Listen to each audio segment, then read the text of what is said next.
গল্প কিশোরী, লেখায় শুভ্রা আহমেদ প্রিয়া। আমি আমার স্বামীকে হত্যা করতে চাই, আর যত তাড়াতাড়ি সেটা করা সম্ভব আমি করব। প্রিয়ার কথায় তার দিকে মুখ তুলে তাকালো সুহা। তুমি কেন স্পর্শকে হত্যা করতে চাও? সে খুবই ভালোবাসে তোমাকে, এবং খুবই ভালো মানুষ সে। সুহার কথায় তার দিকে তাকিয়ে তাচ্ছিল্যের হাসি হাসে প্রিয়া। ভালো মানুষ সে? বন্ধ ফ্ল্যাটের মাঝে যে অত্যাচার সে আমার উপর করে সেটা কি তোমরা দেখো? প্রিয়া দেখো, তুমি বাচ্চা একটা মেয়ে। সাধারণ একটা জিনিসকে অনেক বড় করে দেখো তুমি। এইসব চিন্তা মাথা থেকে বের করে দাও। বাচ্চা মেয়ে? আমি যদি বাচ্চাই হয়ে থাকি তাহলে আমার চেয়ে বয়সে 12 বছরের বড় হয়ে সে কিভাবে আমাকে বিয়ে করলো? স্পর্শ তো বলেছি ও বাধ্য হয়ে তোমাকে বিয়ে করেছে। যদি বাধ্য হয়ে বিয়ে করে থাকে তাহলে প্রতি রাতে স্বামীর অধিকার ফলাতে আসে কেন? সোহা চুপ করে যায়। এই ব্যাপারে প্রিয়াকে কি বলা যায় তা জানা নেই তার। এইটা সম্পূর্ণই ওদের ব্যক্তিগত ব্যাপার, তাই সেখানে কথা বলার অধিকারও সোহার নেই। তাহলে তুমি ঠিক করে নিয়েছো স্পর্শকে তুমি খুন করবে? হ্যাঁ। যখন তোমাকে পুলিশে ধরে নেবে তখন কি করবে? কেউ বুঝবেই না এটা খুন। যদি আমি পুলিশকে বলে দেই তো? তুমি বলবে না। কেন বলবো না? যতই হোক, তোমার সাথে আমার পরিচয় স্পর্শর মাধ্যমে। আমি তার বন্ধু। আমি তো বলেও দিতে পারি। ওহো, আমি জানি তুমি বলবে না।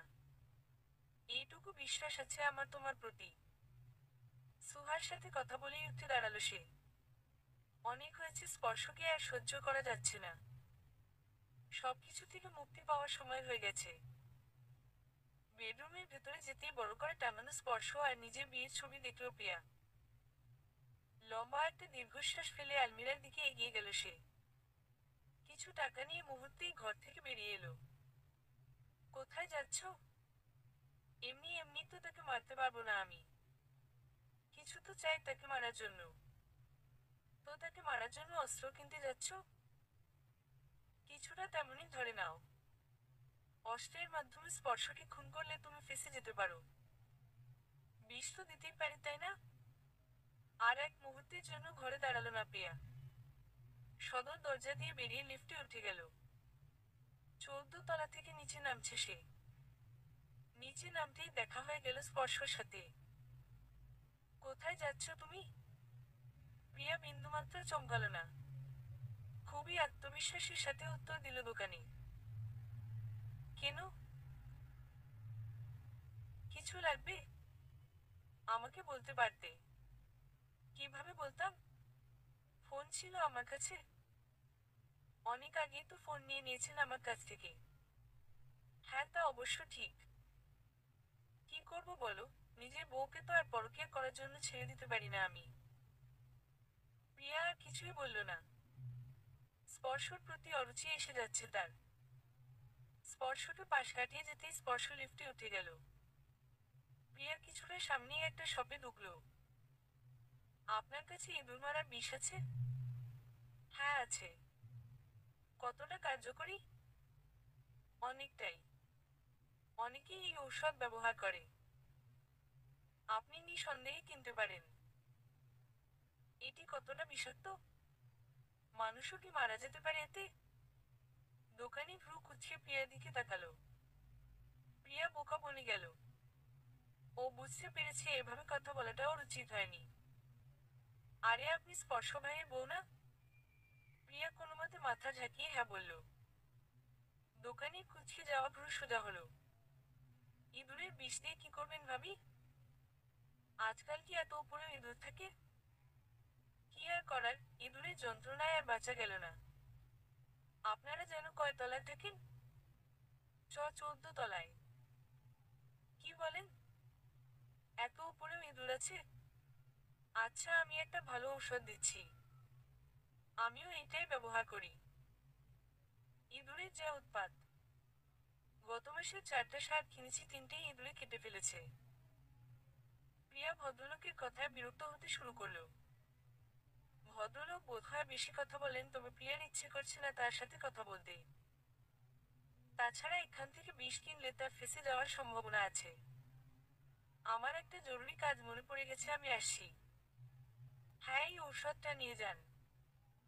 না, লাগবে না। আমি আসলে টাকাটা আনতে ভুলে গেছি। পরে এসে নিয়ে যাব। আরে, আপনি হলেন স্পর্শ ভাইয়ের বউ। ভাইয়ের সাথে কি আমাদের টাকার সম্পর্ক নাকি? নিয়ে যান। না না, ঠিক আছে। আমি পরে আসবো। দোকানিকে আর কিছু বলতে না দিয়ে দোকান থেকে বেরিয়ে এলো প্রিয়া। এইখান থেকে বিষ কিনলে ও নির্ঘাত ফেঁসে যাবে। কোনোভাবে স্পর্শকে মেনে রাজীবের সাথে চলে যেতে হবে। আবার এমন ব্যবস্থাও করতে হবে যেন কেউ ওকে না চেনে। প্রিয়া কিছুটা সামনে দোকানে যেতে চাইল, কিন্তু সেখানেই দেখা গেল কালো মুখোশধারী সেই লোকটিকে। অর্থাৎ তার ঘোরাঘুরি এই অবধিই সীমাবদ্ধ। এইটুকুর বাইরে স্পর্শ তাকে যেতে দেবে না। তোর বউ তোকে খুন করার জন্য বিষ কিনতে গেছে, তাই নাকি? তো দোকানে গিয়ে কি বলবি? আমি আমার স্বামীকে হত্যা করতে চাই, কোন বিষ ভালো হবে? সুহা হেসে ফেলল। ওর হাসি দেখে কিছুটা বিরক্ত হলো স্পর্শ। হাসছিস কেন? না, এমনি। তোর স্বামী আসেনি সাথে? না, হঠাৎই একটা কাজ পড়ে যাওয়ায় আসতে পারেনি। ওহ, তুই বসো। খেয়ে যাবি কিন্তু। তোর বউ না আবার তোর বদলে আমাকে বিষ খাইয়ে দেয়। চিন্তা করিস না, ও কোথাও বিষ পাবেই না। তোকে খাওয়াবে কি? কেন পাবে না? ওর সবকিছু আমার নখদর্পণে। আমার ইচ্ছে ছাড়া এক পা নড়তে পারে না সে। তুই কিন্তু বেশি করছিস। বাচ্চা মেয়ে এভাবে আটকে রাখছিস কেন? বাচ্চা মেয়ে? বাচ্চা হলে আবার স্বামী থাকতে অন্য পুরুষের সাথে সম্পর্কে যায় কিভাবে? বিয়ের আগে ছিল সে সম্পর্ক। বিয়ের পরে সে বেশ কয়েকবার ওই ছেলেটার সাথে যোগাযোগ করেছে। সুহা, তুই তো জানিস আমি ওকে ছাড়া এক মুহূর্ত থাকতে পারি না। ওকে কিভাবে আমি অন্য কারোর হাতে তুলে দেব? কিন্তু তুই তো বিয়ের জন্য রাজি ছিলি না, কারণ বয়সে ওর থেকে তুই 12 বছরের বড়।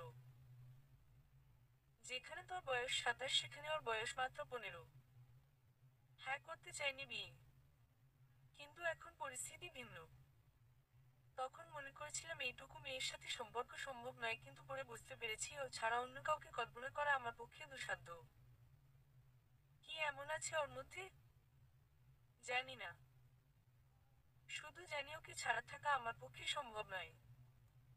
ও যদি অন্য কাউকে ভালো না বেসে শুধু আমাকে ভালোবাসতো, তাহলে কি খুব বেশি ক্ষতি হয়ে যেত সোহা?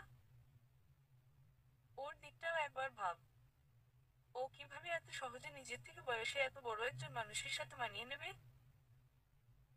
এত সহজে? 7 মাস হতে চললো আমাদের বিয়ের, কিন্তু ও তো যেন আমাকে মানতেই চায় না। অবশ্য এমন হতো না। ও ঠিকই আমাকে মেনে নিত। ওই রাজীব নাকি ও না থাকলেই সব ঠিক হতো। তুইই বল, আমাকে কি বাজে দেখতে? আমি বুঝলাম না, এইটুকু একটা মেয়ে কিভাবে কারোর সাথে সম্পর্কে জড়িয়ে যেতে পারে। অতিরিক্ত পাকনা, চিনিস? ও হলো সেই ধরনের মেয়ে। এখনো নাক টিপলে দুধ পড়ে, তা নাকি আবার 2 বছরের প্রেম। পড়াশোনাটা অবধি ঠিকমতো করতে চায় না। সামনের মাসেই তো ওর জন্মদিন। এমন কিছু কর যাতে ও ইমপ্রেস হয়ে যায়। ষোড়শী মেয়েদের আবেগ কিন্তু বেশি হয়।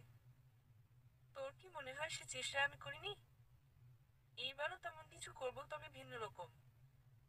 তার এবারে জন্মদিনে তার প্রেমিকাটা গলা উপহার দেব আমি তাকে। সুহা চমকে উঠে বলল, এটা কি বলছিস তুই? কাউকে মেরে ফেলাটা ছেলেখেলা নয়। তাছাড়া এমন কিছু করলে আরো বেশি ভয় পাবে ও তোকে। পাক। আমি চাই ও আমাকে বেশি ভয় পাক। ভালোবাসা দিয়ে যদি আমি ওকে আটকাতে না পারি, তাহলে ভয় দেখিয়ে না হয় আটকাবো। আইনি ঝামেলায় ফেঁসে যাবি। তুই আমাকে এত কাঁচা খেলারি মনে করিস? যা, তোর সামনেই আমি আমার বউয়ের প্রেমিককে খুন করব, তখন দেখিস আমি ফেঁসে যাই কিনা। রান্নাটা কিন্তু বেশ ভালো হয়েছে। সুহা খেয়ে গেলে বেশ ভালো লাগতো ওর। তোমাকে কে রান্না শিখিয়েছে বলো তো? আমারটা আমিই শিখেছি। সৎ মায়ের কাছে বড় হলে যা হয় আর কি। হুম। তা তার সাথে না থাকলে রাজীবের সাথেও তোমার সম্পর্ক হতো না। আপনি সব জেনেও আমাকে কেন ছেড়ে দিচ্ছেন না বলুন তো? আপনি তো আরো ভালো মেয়ে পাবেন। কেন ছাড়বো? আমার একজনের সাথে সম্পর্ক আছে জানা সত্ত্বেও আপনি কেন আমাকে নিজের কাছে রেখেছেন? স্পর্শ প্লেটটা দূরে ছুঁড়ে ফেলল। এতে অবশ্য কোনো ভাবান্তর হলো না প্রিয়ার। সে চুপচাপ সব পরিষ্কার করতে শুরু করলো। নাক টিপলে দুধ পড়ে আর এখন কি না সে প্রেম করে বেড়াচ্ছে। নাক টিপলে দুধ পড়ে তাও তো স্বামীর অধিকার ঠিকই আদায় করে নেন। রাতে একবার মনে পড়ে না, মেয়েটা আপনার 12 বছরের ছোট। মাত্র 15 বছর বয়সী বাচ্চা একটা মেয়ে। কথা বলতে শিখেছ না খুব?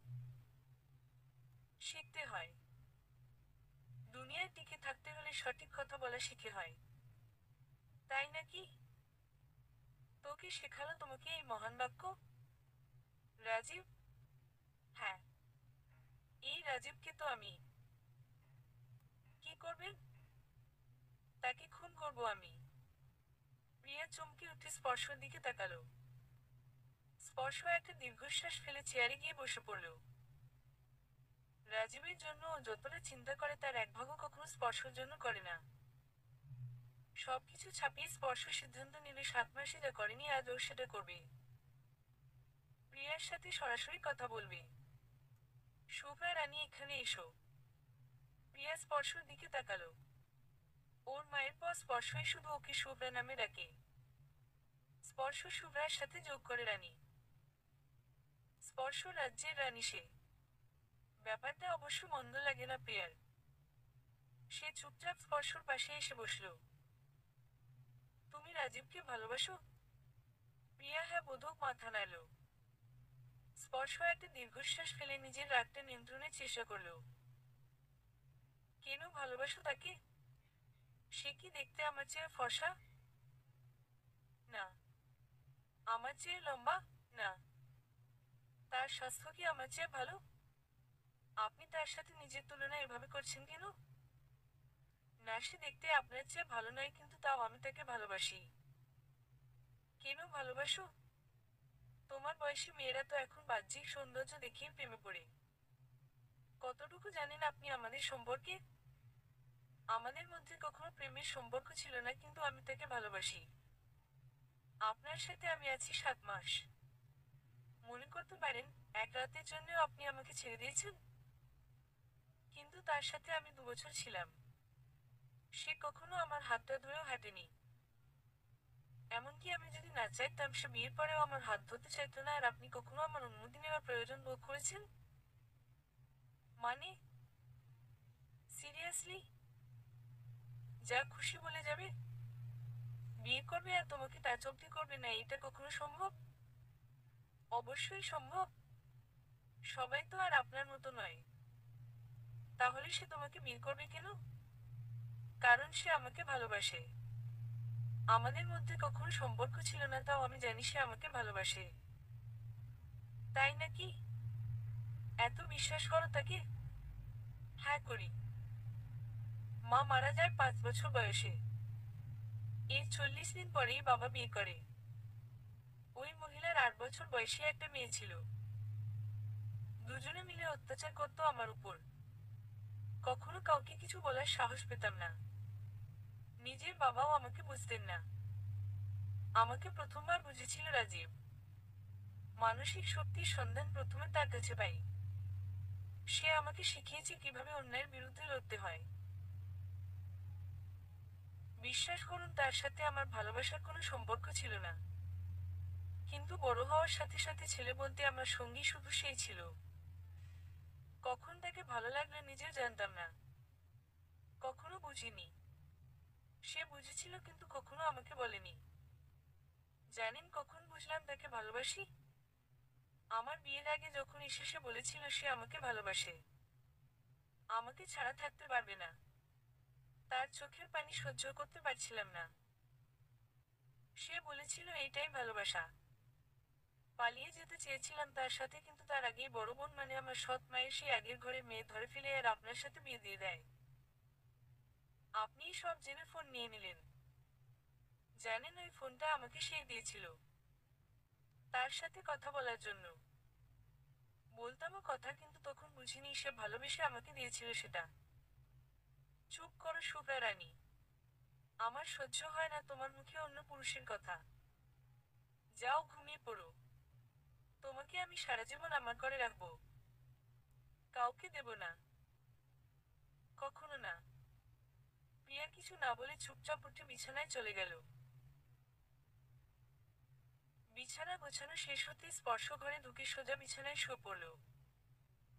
তুমি বলেছিলে না বিয়ের পর থেকে কোন রাতে আমি তোমাকে ছাড় দিয়েছি? যাও, আজ দিলাম। ঘুমাও, তবে শুধু আজকের রাতটাই। এরপর যদি আর কখনো এই কথাটা জিজ্ঞেস করো তাহলে আমি উত্তর দেব মঙ্গলবার রাতে আমি তোমার সাথে কিছুই করিনি। প্রিয়া অবাক দৃষ্টিতে তাকালো স্পর্শর দিকে। এই ছেলেকে ঠিক কি বলা উচিত তা জানা নেই ওর। চুপচাপ স্পর্শর পাশে শুয়ে পড়ল। আপনি কি জানেন আমার চেয়ে সুন্দরী মেয়ে আপনি বিয়ে করতে পারবেন? জানি, তবে ইচ্ছে নেই। আর যার জন্য তুমি আমাকে ছেড়ে যেতে চাইছো না সে কখনোই তোমাকে একসেপ্ট করবে না, কারণ তুমি এখন বিবাহিতা। 1 বছর তুমি অন্য পুরুষের সাথে রাত কাটিয়েছে। 7 মাস। যাই হোক, কোনো পার্থক্য নেই। সে আমাকে বিনা বাক্যে মেনে নেবে। আমি জানি। ভুল জানো তুমি। তাছাড়া এমনিতেও আমি বেঁচে থাকতে তুমি তার কাছে যেতে পারবে না। শুনলাম আজ নাকি তুমি আসলাম ভাইয়ের দোকান থেকে বিষ কিনতে গিয়েছিলে। তো ইঁদুর মারা বিষ কেন কিনতে গিয়েছিলে বলো তো? আমি কি ইঁদুর? মারার জন্য অন্তত ভালো একটা বিষ কিনতে। প্রিয়া চমকে গেল। স্পর্শর এইটা জানার কথা নয়। তবে কি ওই দোকানি সেটা স্পর্শকে জানিয়ে দিয়েছে? প্রিয়ার এই চমকানো চোখ এড়ালো না স্পর্শর। মিষ্টি একটা হাসি দিয়ে বলল, শুভ্রা রানী বাতিটা বন্ধ করে দাও। চোখে লাগছে খুব। প্রিয়া আর কিছু না বলে বাতিটা বন্ধ করে আবার স্পর্শর পাশে শুয়ে পড়ল। স্পর্শ অন্য পাশে ফিরে চোখ বন্ধ করে নিল। প্রিয়া একটা স্বস্তির নিঃশ্বাস ছাড়লো, আজ অনেকদিন পরে শান্তিতে ঘুমাবে সে। তবে শুয়ে পড়তেই বুঝতে পারল তার ঘুম হচ্ছে না। কিছুটা অস্বস্তি হচ্ছে। কিছুতেই সে ঘুমিয়ে আরাম পাচ্ছে না। পাশবালিশটা পেলে ভালো হতো, কিন্তু সেটা নিয়ে স্পর্শ ঘুমিয়ে আছে। ড্রিম লাইটের হালকা লাল রঙের আলোতে প্রিয়া একবার স্পর্শর দিকে তাকালো। কি মিষ্টি চেহারা স্পর্শর। ও মানতে বাধ্য, স্পর্শ চেয়ে মায়াবী মুখের অধিকারী পুরুষ আর অবধি দেখেনি সে। কিন্তু এই মায়াবী মুখ দেখে স্পর্শর প্রতি মায়া আসে না তার। কি অদ্ভুত অস্বস্তি ঘিরে ধরে তাকে। আজ সময় আছে। আজ যদি সে স্পর্শকে মেরে ফেলে তাহলে সে সারা জীবনের মতো রাজীবকে পেয়ে যাবে। প্রিয়া চুপচাপ উঠে রান্নাঘরের দিকে এগিয়ে গেল। তরকারি কাটার ছুরিটা হাতে নিয়ে এগিয়ে চলল স্পর্শ দিকে। স্পর্শর একেবারে সামনে দাঁড়িয়ে শুকনো ঢোক গিলল প্রিয়া। স্পর্শকে মেরে ফেলার মতো সাহস পাচ্ছে না সে। প্রিয়া আসলেই বুঝতে পারছে একজন মানুষ খুন করা আসলেই খুব কঠিন ব্যাপার। ছুরি ধরা আর সাথে সাথে গলায় চালিয়ে দেওয়া শুধুমাত্র গল্প উপন্যাসেই সম্ভব। প্রিয়ার ভাবনার মাঝে স্পর্শ বলে উঠল, কি সাহস হাওয়া হয়ে গেল। মারতে পারছো না? আর পারবেও না। এই ছুরি দিয়ে তো ঠিকমতো সবজিও কাটা যায় না, মানুষের গলা কিভাবে কাটবে? ভালো একটা ছুরি এনে দেব, তখন না হয় কেটো। ছুরিটা প্রিয়ার হাত থেকে নিয়ে টেবিলে রেখে দিল স্পর্শ। জোর করে প্রিয়াকে টেনে নিল নিজের বুকে। চুপচাপ ঘুমাও এখন। আমাকে কেউ জড়িয়ে ধরে রাখলে আমি ঘুমাতে পারি না। শিখতে হবে। 7 মাস হয়ে গেল। এখনো যদি না শেখো তাহলে কিভাবে? প্রিয়া আর কিছু বলল না। ঘুমে চোখ বন্ধ হয়ে এসেছে তার। সে যতই বলুক কেউ ধরলে তার ঘুম আসে না, কিন্তু এই 7 মাসে স্পর্শ তার স্বভাব সম্পূর্ণ পরিবর্তন করে দিয়েছে। স্পর্শর বুকে না শুলে আর এখন তার ঘুম হয় না। খুবই ভয়ানক অভ্যাস। খুব দ্রুত পরিবর্তন করতে হবে। তোমার সমস্যা কি? স্কুলে যেতে চাও না কেন? গিয়ে কি করব? বিয়েই তো হয়ে গেছে। বিয়ে হয়ে গেছে মানে? মানুষ বিয়ের পর লেখাপড়ার সুযোগ পায় না আর তুমি পেয়ে পড়তে চাও না? ওঠো, চুপচাপ তৈরি হও। আমার বউ অশিক্ষিত হলে চলবে না। নিজেকে এমনভাবে প্রতিষ্ঠিত করো যেন আমি সবার সামনে বলতে পারি তুমি আমার স্ত্রী। আর যদি না করি তাহলে আপনি আমাকে ছেড়ে দেবেন? সেই আশা নিয়েই বসে থাকো। তোমাকে আমি ছাড়ছি না। দরকার পড়লে সারা জীবন আমি তোমাকে এই ফ্ল্যাটে বন্দি করে রাখবো। কিসের আশায় এমন করছেন আপনি? কি এমন আছে আমার মধ্যে? আমি খুবই সাধারণ একটা মেয়ে। ছেড়ে দিন আমাকে। কিসের আশায় শুনতে চাও? হ্যাঁ, শুনতে চাই। তোমার মতো মেয়ে আমার পায়ের নখে যোগ্যও নয়, তারপরও আমি শুধু তোমাতেই মত্ত থাকতে পারি। তাই তোমাকে রেখেছি। এইটা আমার প্রশ্নের উত্তর নয়। আমি যতই আমাকে এইটা বলুন না কেন, আমি জানি আপনি আমার কাছে কিছু লুকাচ্ছেন। তুমি খুবই বুদ্ধিমতী শুভ্রা রানী। বেশ, তুমি যখন বুঝেই গেছো তাহলে আমি তোমাকে সব বলবো, কিন্তু আমার দুইটা শর্ত রয়েছে। কি শর্ত? প্রথমত, তুমি আমাকে ছেড়ে যেতে পারবে না, আর দ্বিতীয়ত, তুমি ঠিকমতো লেখাপড়া করবে। আপনার প্রথম শর্তে রাজি হওয়া আমার পক্ষে সম্ভব নয়। তাহলে আমিও তোমাকে কারণটা জানাবো না। কেন এমন করছেন আপনি? আমাকে আপনি বন্দি করে রাখলে ঠিকই আমি একদিন আপনাকে খুন করে পালিয়ে যাব। তোমার কি আমাকে রাস্তায় ফেলনা মনে হয় শুভ্রা রানী? তোমার ভাগ্য ভালো আমি তোমাকে ভালোবাসি, নইলে তোমার এই কথাগুলোর জন্য আমি তোমার কি অবস্থা করতাম তা তুমি চিন্তাও করতে পারো না। তুমি এক কাজ করো, আমাকে মেরে ফেলো। এই জীবনে থাকা আমার পক্ষে আর সম্ভব হচ্ছে। আমি তোমার জন্যেও কষ্টদায়ক আর নিজের জন্যেও কষ্টদায়ক। সবচেয়ে ভালো তুমি আমাকে মেরেই ফেলো। আমি নিজেই মরে যেতে চাই, কিন্তু মরতে পারি না কেন জানো? যদি কেউ পরকালে তোমার দাবি নিয়ে আল্লাহর সামনে দাঁড়ায়, আমি সেটা সহ্য করতে পারবো না। তাই আমি মরার আগে তোমাকে নিয়েই মরবো শুভ্রা রানী। আর তোমাকে মারতে যদি আমার হাত কাঁপে তো আমি তোমার ওই প্রেমিক রাজীবকে মেরে দেব। ওকে মারতে আমার বিন্দুমাত্র কষ্টও হবে না, উল্টো প্রশান্তি পাবো। ন্যাকামি করবেন না। পুরুষ মানুষ ন্যাকামিতে মানায় না। আমার ভালোবাসা তোমার কাছে ন্যাকামি মনে হয় শুভ্রা রানী? প্রিয়া আর কিছু না বলে সেখান থেকে প্রস্থান করল। স্পর্শর সাথে এসব কথা বলার কোনো মানেই হয় না।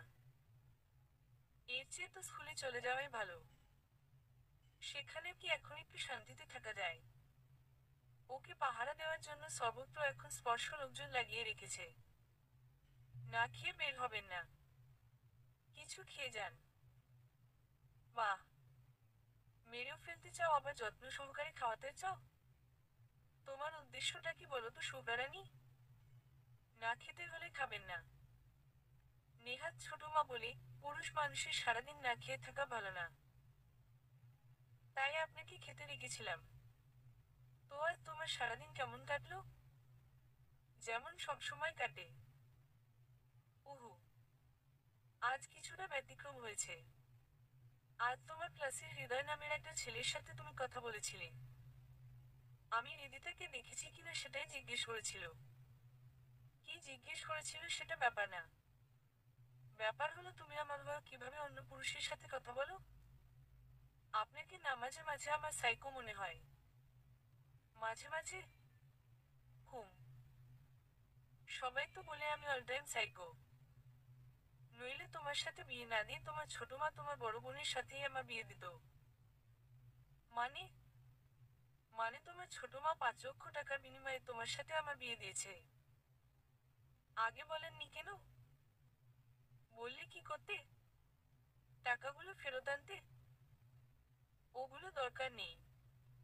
তোমার মূল্য এর চেয়ে অনেক বেশি।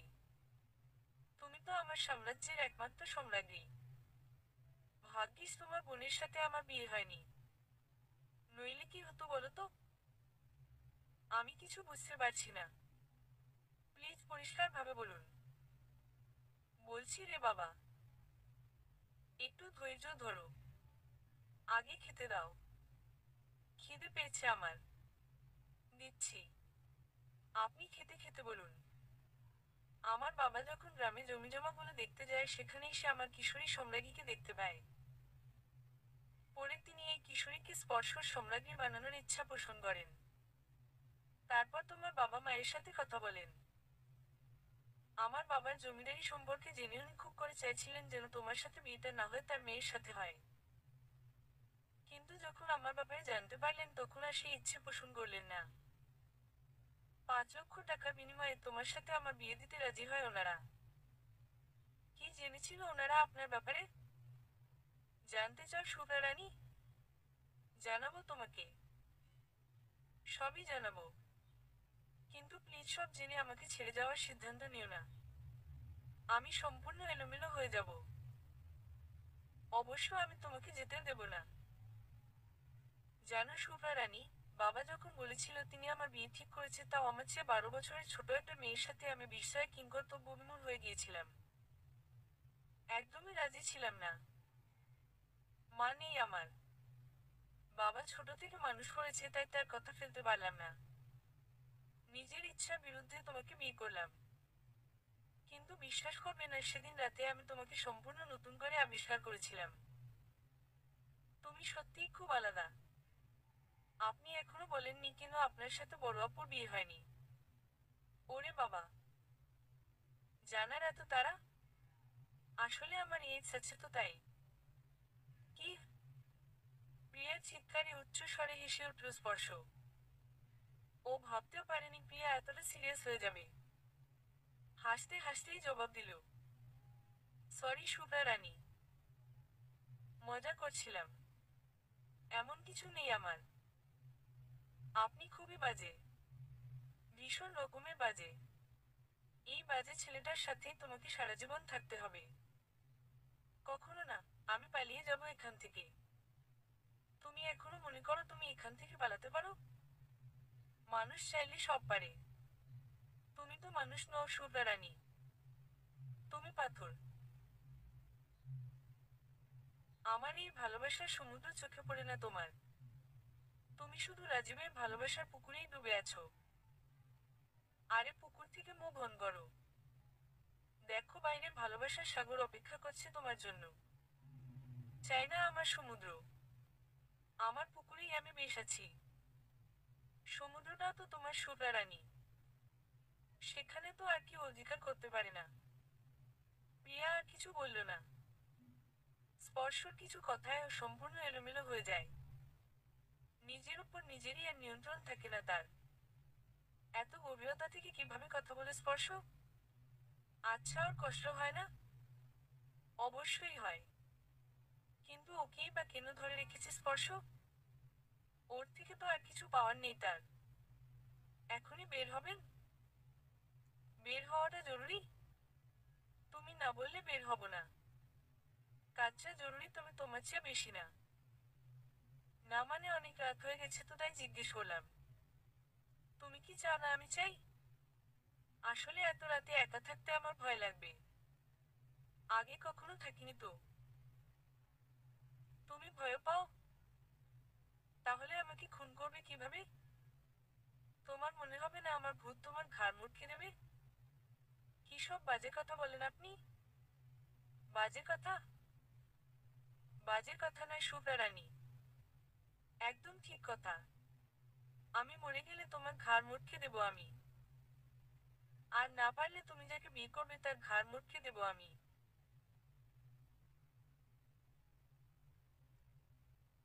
তুমি আমার হবে না তো কারোর হবে না।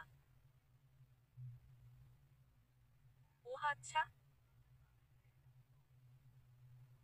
তার মানে যদি আমি আপনার হই তাহলে আপনি আমাকে সবার হতে দেবেন? কি? স্পর্শর ভ্যাবাচেকা খাওয়া দেখে ফিক করে হেসে ফেলল প্রিয়া। কিছু না। এইটা তো কপি ডায়লগও ছিল। টিকটকে দেখেছিলাম। ওহ মাই গড। শুভ্রা রানী তুমি টিকটক ইউজার? আগে ছিলাম। এখন তো ফোন নেই। তুমি ভিডিও আপলোড দিতে? না তো। আমি শুধু দেখতাম। ও তাই বলো। তুমি তো আমাকে ভয় পাইয়ে দিয়েছিলে। এতে ভয় পাওয়ার কি আছে? টিকটক ভিডিও কারা আপলোড দেয় জানো? মানসিক প্রতিবন্ধীরা? কে বলেছে আপনাকে? কারোর বলতে হয় নাকি? এইটা তো সবাই জানে। আপনার মনে হয় না আমরা মূল টপিক থেকে দূরে সরে যাচ্ছি? তা অবশ্য যাচ্ছি। বাদ দাও, রুমে চলো। আজ আর বের হব না। তোমাকে একাও থাকতে হবে না। সোফায় একটু বসুন। বিছানাটা গুছিয়ে নিই। গুছিয়ে আর কি হবে? কিছুক্ষণ পর তো এলোমেলোই হবে। প্রিয়ার ইচ্ছে হলো ঝাড়ু দিয়ে স্পর্শকে মারতে। তবে খুব কষ্টে সেই ইচ্ছেটাকে দমন করল প্রিয়া। মানুষ মনে হয় না আপনার আমাকে? যেভাবে খুশি ব্যবহার করতে চান আমাকে। স্পর্শ কিছু না বলে একদৃষ্টিতে তাকিয়ে রইল প্রিয়ার দিকে। প্রিয়া আর কিছু না বলে চুপচাপ নিজের কাজ করে গেল। ওকে কিছু বলা আর না বলা সমান। বিছানা গোছানো হয়ে যেতেই জুতা নিয়ে বিছানায় উঠে গেল স্পর্শ। এইটা কি ধরনের বাজে অভ্যাস? জুতা নিয়ে উঠলেন কেন? নোংরা হলো না বিছানাটা? কামন শুভ্রা রানী, আমরা বিছানা গুছাই কেন? অবশ্যই নষ্ট করার জন্য। সেটাই তো করছি আমি। প্রিয়া ফ্যালফ্যাল করে তাকিয়ে রইল স্পর্শর দিকে। এমন অদ্ভুত যুক্তি আজ অবধি শুনেনি সে। বিছানা কি না নোংরা করার জন্য গোছানো হয়? আচ্ছা ঠিক আছে, আমি খুলে রাখছি স্লিপার। বিশ্বাস করো, নোংরা ছিল না এতে। এইটা তো আমি ঘরেই ব্যবহার করি। আপনার আর সাফাই গাইতে হবে না। আপনি ঘুমান। আর তুমি? এসো তাড়াতাড়ি এসো। তোমাকে বুকে না নিয়ে আমার ঘুম হয় না। কাল কত চেষ্টা করলাম, ঘুমাতেই পারলাম না। পাশোবালিশটা নিয়ে চেষ্টা করলাম, তাও হলো না। শেষ পর্যন্ত তোমাকে বুকে নিয়েই আমি শান্তিতে ঘুমাতে পারলাম। প্রিয়া কথা না বাড়িয়ে চুপচাপ এসে শুয়ে পড়ল। গত রাতে ও নিজে উপলব্ধি করেছিল স্পর্শর বুকে না শুলে ওর ঘুম আসে না। প্রিয়াকে বুকে নিয়ে স্পর্শ বলে উঠল, জানতে চাও কেন আমাকে নিজের মেয়ের সাথে বিয়ে দেয়নি তোমার মা? হ্যাঁ, জানতে চাই। আমার মা মারা যায় যখন আমার বয়স 14 বছর বয়স। আমি রাস্তার মাঝে চলে গিয়েছিলাম কিছু না বুঝে। যখন বুঝি চিৎকার করে মাকে ডাকি। হঠাৎ একটা ট্রাক দ্রুত গতিতে এগিয়ে আসতে থাকলো আমার দিকে। আমার মা আমাকে বাঁচাতে নিজে ট্রাকের নিচে চলে গেলেন। আমার চোখের সামনে আমার মায়ের মৃত্যু হলো। মা ছটফট করতে করতে মারা গেলেন। কেউ এগিয়ে এলো না। সবাই তখন রাস্তায় দাঁড়িয়ে ছবি তুলতে ব্যস্ত। আমার ছোট মন ব্যাপারটা মানতে পারল না। কোনোভাবেই আর স্বাভাবিক আচরণ করতে পারতাম না। দিনের প্রায় বেশিরভাগ সময়ই অস্বাভাবিক আচরণ করতাম। স্বাভাবিক থাকতাম মাত্র 2 কি 3 ঘন্টা। আমার খাওয়া দাওয়া, পরিষ্কার পরিচ্ছন্নতা সবই 2 ঘন্টার মধ্যেই হতো। স্কুল যেতাম না। কেমন যেন নিজেকে পাগল পাগল লাগলো। অনেক ডাক্তার দেখিয়েছি, কিছুই হয়নি। আমি সেই দৃশ্য ভুলতে পারছিলাম না। তুমি বলতে না বাসো, রাতে খুবই নির্দয় আচরণ করেছিলাম আমি তোমার সাথে। বিশ্বাস করো, তখন আমি স্বাভাবিক ছিলাম না। থাকলে কখনোই এমন করতাম না। এরপরেই আমি বুঝতে পারলাম তোমার চোখের পানি আমার সহ্য না। তোমার সান্নিধ্যে এসেই ধীরে ধীরে আমি সম্পূর্ণ স্বাভাবিক হতে শুরু করলাম। আজ অবধি আমি যতক্ষণ তোমার কাছে থাকি ততক্ষণই সুস্থ থাকি, স্বাভাবিক থাকি। এক কথায় বলা যায়, আমি নিজের প্রয়োজনেই তোমাকে এক প্রকার বন্দী করে রেখেছি। আপনার আমাকে প্রয়োজন নয়। প্রয়োজন নারী দেহের। আপনি অন্য কাউকে কেন খুঁজে নিচ্ছেন না? তোমার কি মনে হয় সে চেষ্টা আমি করিনি? এমনি তোমার এত অবহেলার পরেও আমি চুপচাপ আছি? আমি কি এতটাই মূল্যহীন? কিন্তু আমি কি করব বলো, অন্য নারী রুচি হয় না আমার। ঘৃণা হয় অন্য নারীর সামান্য পরিমাণ স্পর্শ লাগলেও। তার মানে আপনি মানসিকভাবে অপ্রকৃত? হ্যাঁ, ধরে নাও কিছুটা তাই। নিজের স্বার্থের জন্য আপনি আমাকে আটকে রেখেছেন, ভালোবেসে নয়। তোমার প্রশ্নের উত্তর একই সাথে হ্যাঁ এবং না। মানে? মানে আমি তোমাকে নিজের স্বার্থে আটকে রেখেছি ঠিকই, কিন্তু বিশ্বাস করো আমি তোমাকে খুবই ভালোবাসি। জোর করে কি ভালোবাসা হয়? স্পর্শ প্রিয়ার দিকে তাকালো। তার চোখে স্পষ্ট সন্দেহ খেলা করছে।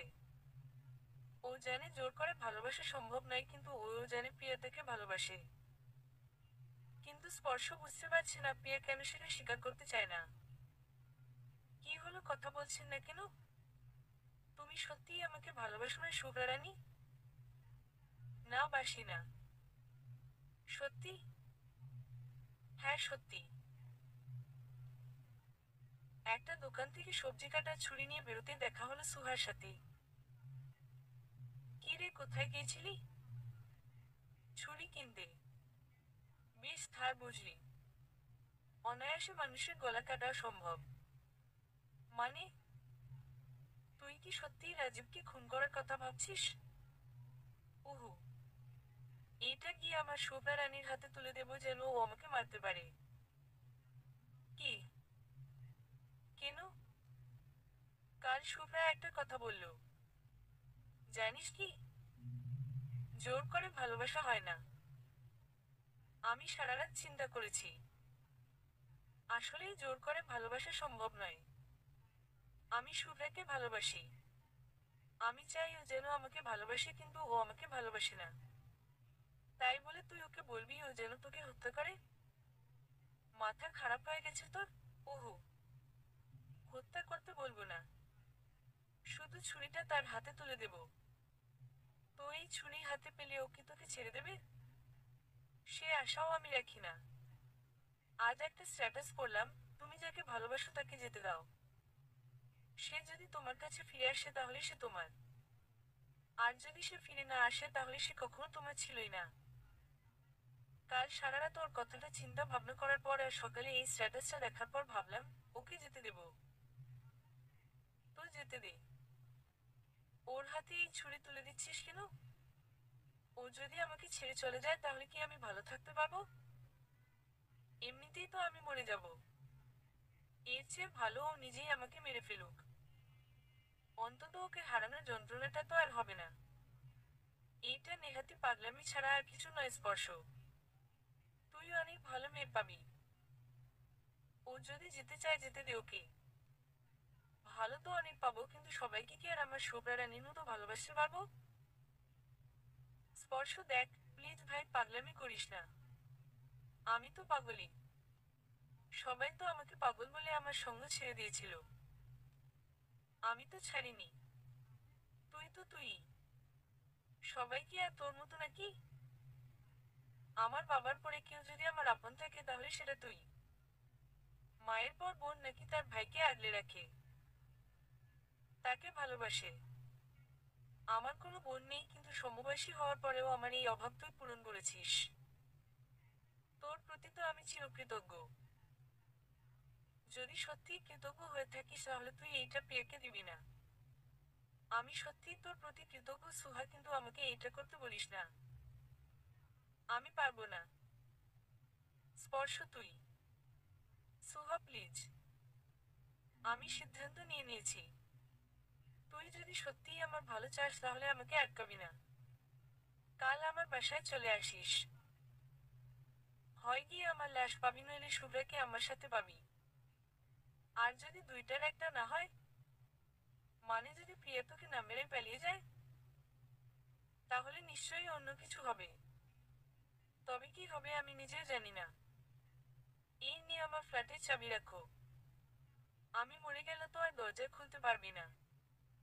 স্পর্শ, এটা করা কি খুব জরুরি? আমাকে মানা করিস না সুহা। ওকে ছাড়া আমি জীবন্ত মরে যাব। আমার আগের জীবনে ফিরে যাব। সেই নরক যন্ত্রণাময় জীবন থেকে মরে যাওয়া ভালো। আমি যাই। ভালো থাকিস। হতে পারে এটাই আমাদের শেষ রেখা। আজ একটা অদ্ভুত ঘটনা ঘটেছে। প্রিয়ার কথায় তার দিকে তাকালো স্পর্শ। ল্যাপটপে কাজ করতে করতে জিজ্ঞেস করলো, কি ঘটেছে?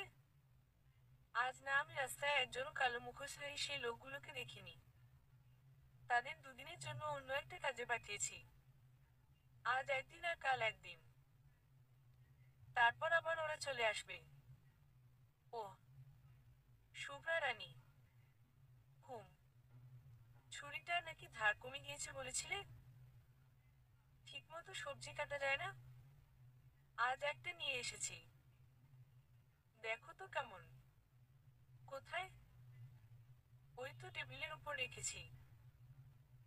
দেখো। প্রিয়া ছুরিটা হাতে নেয়। দেখেই বোঝা যাচ্ছে বেশ ধার। যে কোনো বিচক্ষণ মানুষই বুঝতে পারবে ছুরিটা সবজি কাটার জন্য নয়।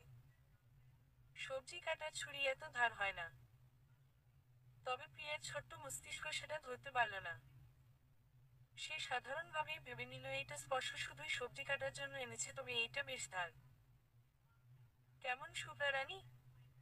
ভালোই, তবে ধারটা একটু বেশি। মানুষের গলাও কাটা যাবে শুভ্রা রানী। আজই তো তোমার সুযোগ।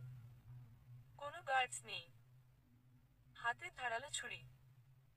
আমাকে খুন করে পালিয়ে যেতে পারো, কারণ বেঁচে থাকলে তো আমি তোমাকে খুঁজে বের করব। প্রিয়া চমকে উঠে স্পর্শর দিকে তাকালো। হঠাৎই মনে হলো স্পর্শ যেন মন পড়তে পারে, তবে পরক্ষণেই স্পর্শকে হাসতে দেখে ওর মনে হলো স্পর্শ এমনিই মজা করে বলেছে। এত কিছু ভাবেনি সে। তবে আজই প্রিয়ার কাছে সুযোগ রয়েছে পালিয়ে যাওয়ার। রাতে খাওয়া শেষে চুপচাপ বিছানায় শুয়ে পড়ল স্পর্শ। প্রিয়া ভ্রুকুটি করে স্পর্শর দিকে তাকালো। এমনটা সচরাচর হয় না। ও কখনোই প্রিয়াকে ছাড়া ঘুমোতে যায় না। ওর নাকি ঘুমও হয় না, তবে প্রিয়া দেখেই বুঝতে পারল স্পর্শ আসলেই ঘুমাচ্ছে। স্পর্শর এই নিখুঁত অভিনয় বিন্দুমাত্র ধরতে পারল না সে। চুপচাপ স্পর্শর পাশে শুয়ে পড়ল। তবে কিছুতেই ঘুম আসছে না। বারবার এপাশ ওপাশ করছে। নিজেকেই নিজে ধমক দিল প্রিয়া। আজ থেকে সারা জীবন স্পর্শকে ছাড়া একাই ঘুমাতে হবে। প্রিয়া স্পর্শর ঘন ঘন শ্বাস প্রশ্বাস টের পেল, অর্থাৎ স্পর্শ এখন গভীর ঘুরে মগ্ন। এখনই সময় এখান থেকে পালিয়ে যাওয়ার। প্রিয়া চুপচাপ উঠে স্পর্শর মোবাইলটা হাতে তুলে নিল। ফিঙ্গার লক দেওয়া। স্পর্শর আঙ্গুলের ছাপ মোবাইলে বসাতেই লক খুলে গেল। প্রিয়া ধীর পায়ে ঘর থেকে বেরিয়ে গেল। ঘুমের ভান ধরে সমস্ত ঘটনায় প্রত্যক্ষ করল স্পর্শ। কিছুক্ষণ বাদেই ঘরে ফিরে এলো প্রিয়া। স্পর্শ এখনো গভীর ঘুমে মগ্ন। প্রিয়ার হাতে এখন সেই ধারালো ছুরিটি রয়েছে। স্পর্শর ঘন ঘন শ্বাস প্রশ্বাস টের পাচ্ছে প্রিয়া। হাতটা কিছুতেই সেদিকে এগিয়ে নিতে পারছে না সে। হালকা লাল রঙা আলোতে স্পর্শর মুখটা আবারও দেখল সে। স্পর্শ সুদর্শন নিঃসন্দেহে, কিন্তু ও যতটা না সুন্দর তার চেয়ে বেশি মায়াবী তার চেহারা। একজন মানুষ সুন্দর হলে তাকে মায়াবী বলা যায় না। আবার একজন মানুষ শ্যামবর্ণ হলেও তার মুখে প্রচন্ড মায়া কাজ করতে পারে। মায়া জানানো স্পর্শর মুখখানি দেখে আজ প্রথমবারের মতো প্রিয়ের খুব মায়া হচ্ছে। স্পর্শ এতটা মায়ার অধিকারী তা আগে অনুভব করেনি ও। ওকে মারতে কোনোভাবেই মন সায় দিচ্ছে না প্রিয়ার। তবে ওকে ছেড়েও দেওয়া যায় না। ছেড়ে দিলে নিশ্চয়ই স্পর্শ ওকে খুঁজে বের করবে। এই কথাটা বোঝার পরে স্পর্শকে মারতে ব্যর্থ হলো প্রিয়া। এই ছেলেকে খুন করা সম্ভব নয়। পরে যা হবে তা দেখা যাবে। প্রিয়া না হয় রাজীবের সাথে অনেক দূরে চলে যাবে। স্পর্শর ধরাছোঁয়ার বাইরে। ছুরিটা কোনোমতে রেখে দিয়ে কিছু টাকা নিয়ে ফ্ল্যাট থেকে বেরিয়ে গেল প্রিয়া। রাজীবের সাথে ওর কথা হয়েছে। রাজীব স্টেশনে থাকবে। প্রিয়া ফ্ল্যাট থেকে বেরিয়ে যেতেই বিছানা থেকে উঠে বসল স্পর্শ। চুপচাপ নিজের ল্যাপটপটা নিয়ে বসল সে। প্রিয়া হেঁটে চলেছে পিচচালা পাকা রাস্তা দিয়ে। মাঝে মধ্যে দু একটা গাড়ি ওকে পাশ কাটিয়ে যাচ্ছে। রাস্তায় এখনো অনেক মানুষজন দেখা যাচ্ছে। ও ভেবেছিল এ সময় কেউই থাকবে না এখানে। তবে এখানে দেখা যাচ্ছে ঢাকা শহর সারা রাতই জীবন্ত। তবে প্রিয়া ঘুণাক্ষরেও আন্দাজ করতে পারল এতদিন যে কালো মুখোশধারী লোকগুলিকে ও দেখতো এরাই তারা, এবং ওর সমস্ত কার্যবিধির উপর নজর রেখে গোপন ক্যামেরার মাধ্যমে এইসব দেখাচ্ছে স্পর্শকে। প্রিয়া চুপচাপ স্টেশনে গিয়ে বসল। সকালের প্রথম ট্রেনেই রাজীব এখানে এসে উপস্থিত হবে। যদিও এখন ট্রেনের আসার সময় নয়, তা লোকজনের আনাগোনা নেহাত কম নয়। এ নিয়ে প্রিয়ার কিছুটা সন্দেহ হলেও সে মাথা ঘামাল না। এখানেই রাজীবের সাথে দেখা করবে ও এবং এখান থেকেই সারা জীবনের মতো রাজীবের হাত ধরে চলে যাবে। বেঞ্চের উপর বসে থাকতে থাকতে কখন প্রিয়ার চোখ লেগে এলো সে বুঝতেও পারল না।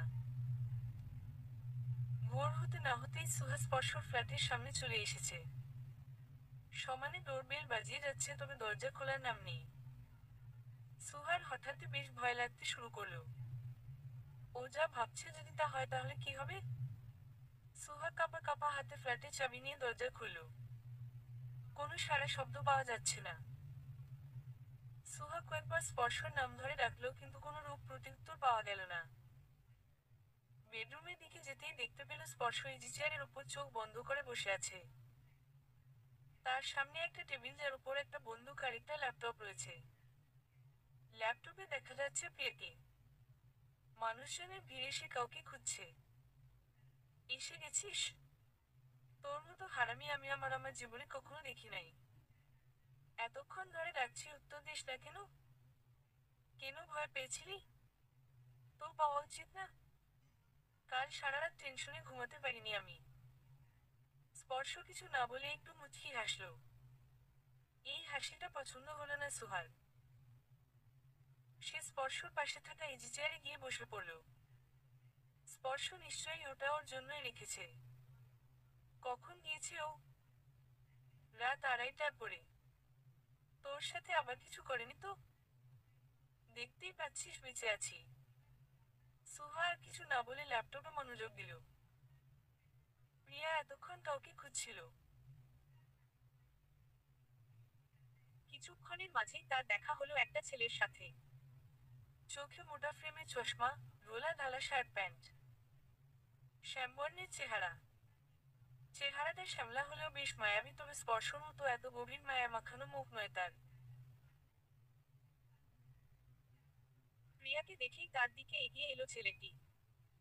এসে গেছো? তোমার স্বামী বুঝতে পারেনি তো? এখনো বোধহয় ঘুম থেকে ওঠেনি। আমাদের তাড়াতাড়ি চলে যেতে হবে। এসো। রাজীব মাথা নেড়ে নিজের ব্যাগটা কাঁধে তুলে নিল। এক হাতে প্রিয়ার হাত ধরে স্টেশন থেকে বের হতে চাইল, তবে প্রিয়া ওর হাত ধরল না। কেমন যেন অস্বস্তি কাজ করছে। আজ অবধি স্পর্শ ছাড়া কখনো অন্য পুরুষের সংস্পর্শে সে যায়নি। রাজীব জানে প্রিয়ার এই অভ্যাসের ব্যাপারে, তাই আসে প্রিয়াকে জোর করল না। রাজীব প্রিয়াকে নিয়ে বাস স্টেশনে গেল। সবকিছু দেখে শুনে একটা বাসে উঠে গেল তারা। ওদের সাথে স্পর্শর কিছু লোকজনও বাসে উঠে গেল, তবে তারা বিন্দুমাত্র বুঝতে পারল না ল্যাপটপের ওপাশ থেকে ওদের পর্যবেক্ষণ করছে স্পর্শ এবং সুহা। আমরা এখন কোথায় যাব? প্রথমে কাজী অফিসে গিয়ে বিয়েটা সেরে নেব। তারপর এখানে আমার একটা বন্ধু আছে, তার বাড়িতে উঠব। আমি সব ঠিক করে এসেছি। তারপর আমি তোমাকে নিয়ে দূরে কোথাও চলে যাব। প্রিয়া আর কিছু বলল না। আজ প্রথমবারের মতো রাজীবকে ওর ভালো লাগছে না। মনের মধ্যে কোথাও একটা শূন্যতা অনুভব করছে ও। বারবার মনে হচ্ছে এইসব ঠিক না। রাজীবের জন্য নিজের ভিতর বিন্দুমাত্র অনুভূতি এখন খুঁজে পাচ্ছে না সে। ভিতরে ভিতরে নিজের উপর চরম বিরক্ত প্রিয়া। ওর মনে হচ্ছে যেন ও নিজেই এখন ন্যাকামি করছে। বাড়ি থেকে পালানোর সময় এইসব কেন মনে আসেনি? আর এখন যখন সব বাধা বিপত্তি পেরিয়ে ও আর রাজীব এক হতে যাচ্ছে, তখন কিনা ওর মনে হচ্ছে এইসব ঠিক না। ওর মনে রাজীবের জন্য কোনো অনুভূতি নেই। এইসব কি ধরনের ন্যাকামি? নিজের মনেই প্রশ্ন জাগছে, রাজীব কি ওকে কখনো স্পর্শর মতো ভালোবাসতে পারবে? নিজের মনেই সে উত্তর দিল কখনোই না। স্পর্শ প্রিয়াকে কারো সাথে ভাগ করার কথা চিন্তাও করতে পারে না, আর রাজীব বিনা শর্তে ওকে মেনে নিল। কিছুক্ষণ আগে যখন ও রাজীবকে হাত ধরতে মানা করলো, রাজীব ওর হাত ধরেনি, কিন্তু স্পর্শ জোর করে হলেও ভালোবাসত। স্পর্শর ভালোবাসায় এক ধরনের পাগলামি আছে যা রাজীবের মধ্যে কখনো দেখেনি প্রিয়া। এইসব তো ভালো গুণ, তাও কেন এসবের মাঝে ও স্পর্শকে মিস করছে? আচ্ছা, রাজীব কি ওকে বুকে নিয়ে ঘুমাবে যেমনটা স্পর্শ ঘুমতো? প্রিয়াকে বুকে না নিয়ে ঘুমালে নাকি ওর ঘুমই হতো না? আচ্ছা, রাজীবের বুকে ঘুমালে কি ও সেই অনুভূতি পাবে যেখানে ও স্পর্শকে অনুভব করত? আচ্ছা, রাজীবের শরীরেও কি স্পর্শর মতোই আপন মানুষের গন্ধ রয়েছে? সেখানে মুখ লুকালে কি নিজেকে সবচেয়ে বেশি সুরক্ষিত মনে হবে? আচ্ছা, রাজীব কি ওকে কখনো শুভ্রা রানী বলে ডাকবে? নিজের মনে প্রিয়া সব প্রশ্নের উত্তর দিল।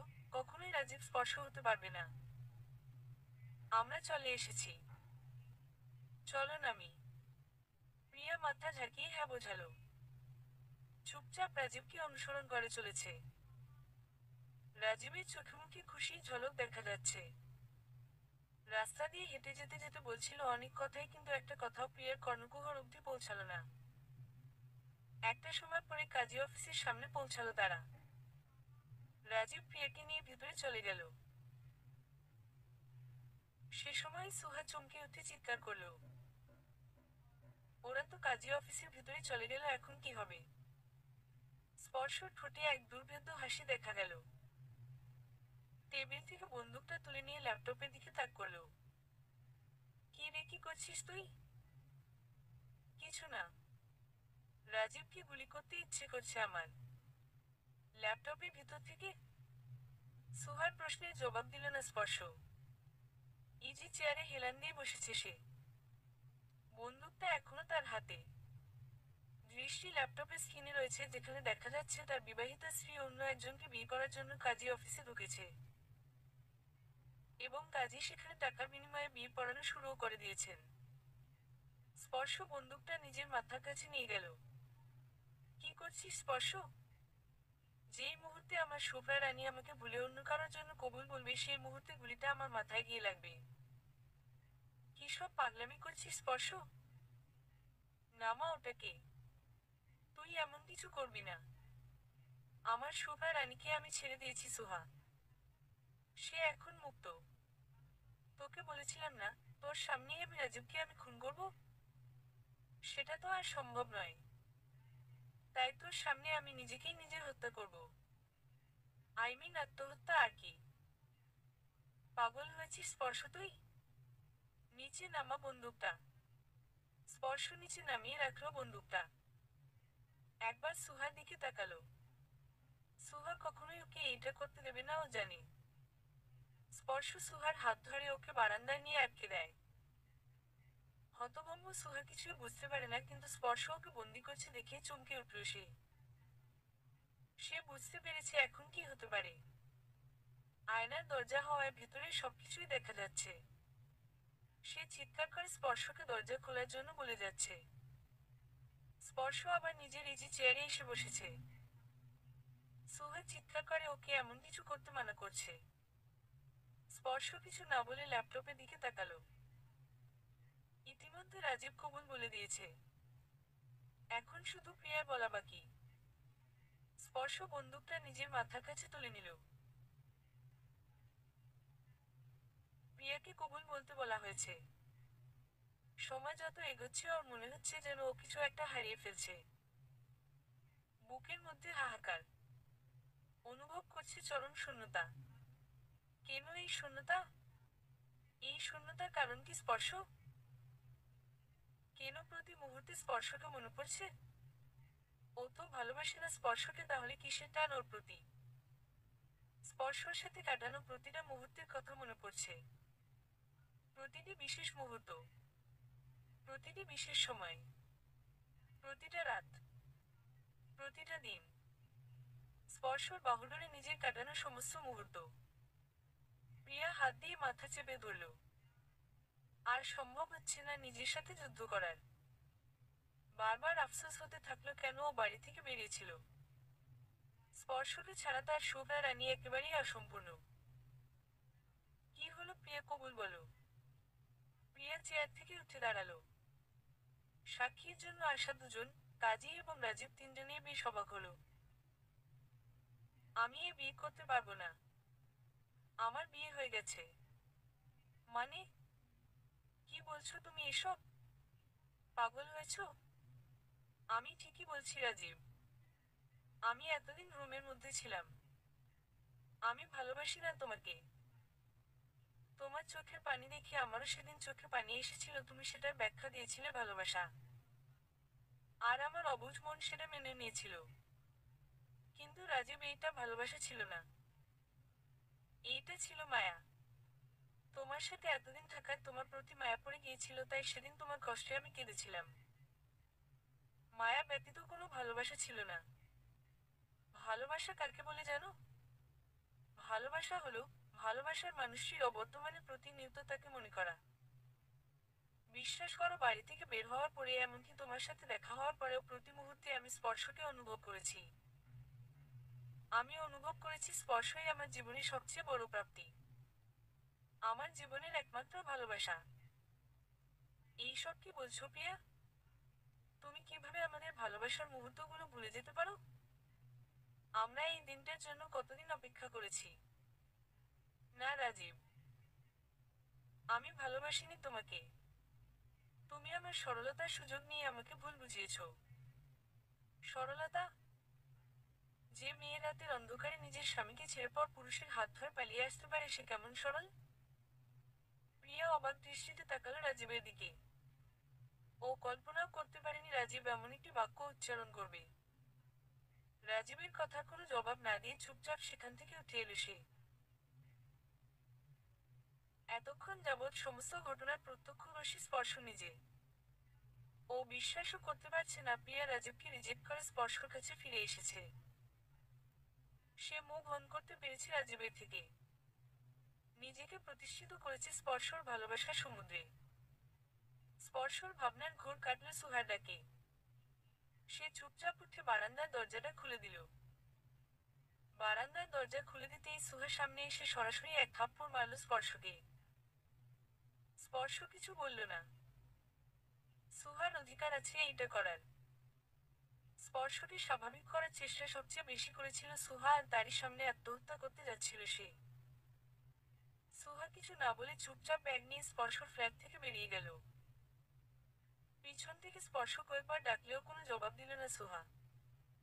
স্পর্শ জানে সুহা ওর উপর বেশিক্ষণ রেগে থাকতে পারবে না, তাই আবারও ইজি চেয়ারে নিজের গায়ে এলিয়ে দিল। আজ অবধি কখনোই ওর এত শান্তি লাগেনি যতটা আজ লাগছে। ও ভাবতেও পারেনি আজ ওর জীবনের মোড় এভাবে ঘুরে যাবে। কিছুক্ষণ বাদেই প্রিয়া ঘরে ঢুকলো। স্পর্শ এখনো ইজি চেয়ারে বসে আছে। বলা বাহুল্য, এখন ঘরে ল্যাপটপ কিংবা বন্দুক কোনোটাই দেখা যাচ্ছে না। প্রিয়া এসে চুপচাপ স্পর্শর পাশে থাকা ইজি চেয়ারে বসলো। কি ব্যাপার, ফিরে এলে যে? কান্না যেন গলায় আটকে এলো প্রিয়ার। স্পর্শ বুঝতে পেরেছে ও চলে গিয়েছিল।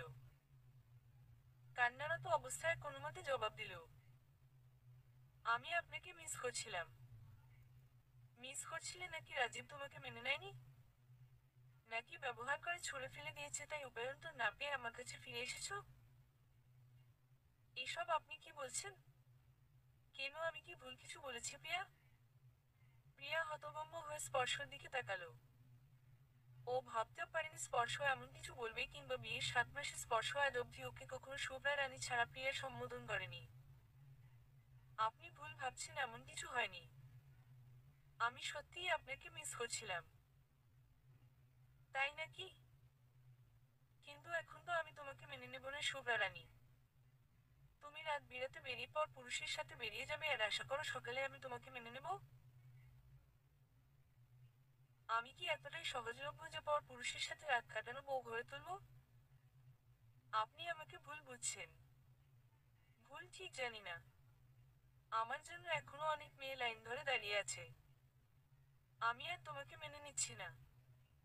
নিশ্চয়ই নিজের জন্য অন্য কোনো ভালো নারী খুঁজে নেব আমি। প্লিজ এমন করবেন না। আমি সত্যিই খুব ভালোবাসি আপনাকে। আমাকে নিজের কাছ থেকে দূরে সরিয়ে দেবেন না প্লিজ। আপনার ঘরের এক কোণায় পড়ে থাকবো। আপনার সব কথা শুনবো, কিন্তু প্লিজ আমাকে এমন শাস্তি দেবেন না। স্পর্শ নিজের চোখ বন্ধ করে নিল। প্রিয়াকে খুব করে বলতে ইচ্ছে করছে, এবার বুঝতে পারছো ভালোবাসার মানুষটির মুখে অন্যজনের কথা শোনাটা কতটা কষ্টকর। কিন্তু বলা হলো না। এতদিনে করা সমস্ত অবহেলার প্রতিশোধ নেওয়ার সময় এসে গেছে। এখন স্পর্শ ও অবহেলা ওকে প্রিয়কে বোঝাবে ভালোবাসা কতটা কষ্টদায়ক। অবশ্য বেশি দিন কষ্ট দেওয়া যাবে না। যতই হোক করিত বউ। ছোটখাটো একটা শিক্ষা দিয়ে না হয় ওকে আবার নিজের করে নেওয়া যাবে। আবার নিজের বাহুডোরে জড়িয়ে নিয়ে বলবে, ভালোবাসি আমার কিশোরী সম্রাজ্ঞী। সমাপ্ত।